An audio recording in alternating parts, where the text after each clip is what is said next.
Thank you, Chair.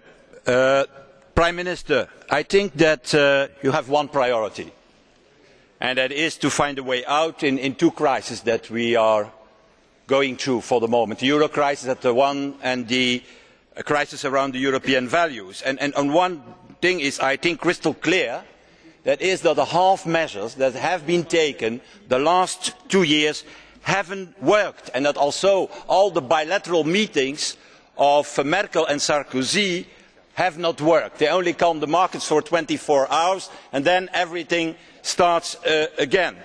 And we have to say, it has already been mentioned here, in the last days the decision of Standard & Poor's has been attacked by all European leaders. I shall say by most of all the European leaders.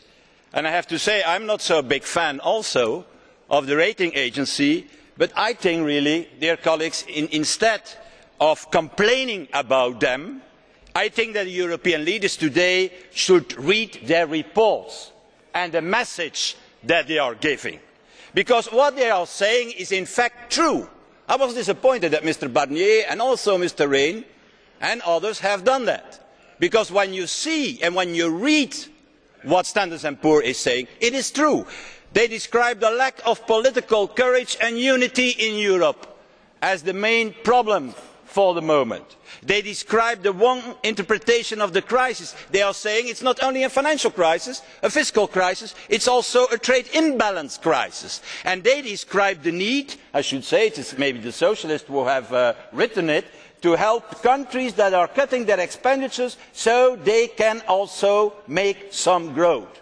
And they are saying, yes, Standard & Poor's, thank you for the applause to Standard & Poor's. So they are right.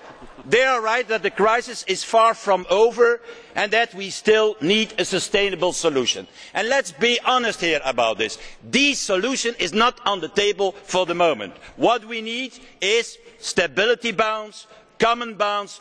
Choose the name, what you want. The redemption fund is also very good, that is the German proposal, but colleagues, really, if you want that this crisis is over, you have to do it now.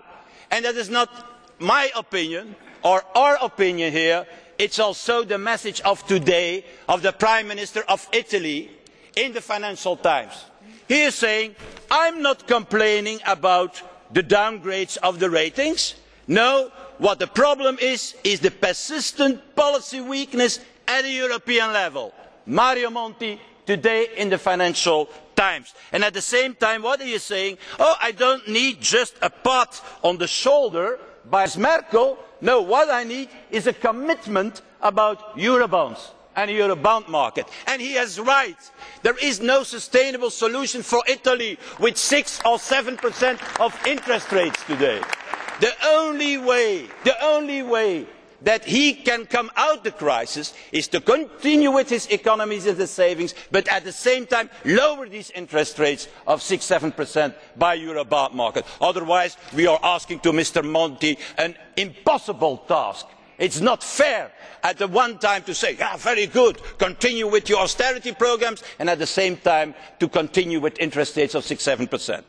And the second point, Prime Minister, is you have other crises to tackle. The crisis on our values. Not only Hungary, look to what's happening to Romania today. And I know that the European Commission started with a number of infringement procedures. The European Parliament, I hope that we find a majority here to launch the procedure based on Article 7 of the Treaty. But my question, that's my final question, Mr. Pittella, congratulations, yes, is, so you give me what more time now, I suppose. You're an Italian, you do that in Italy, so, okay. So, my question to you is very clear, Prime Minister. European Commission installed an infringement procedures. We shall normally start an Article 7 procedure, what is foreseen in the treaty. My question is, what is the Council doing in the coming days? My question is, shall you put it on the agenda of the next European Council? Because I think it should be a mistake if you don't do it. The core of Europe is not only about money, about the euro, but also about our liberties and our values. Thank you.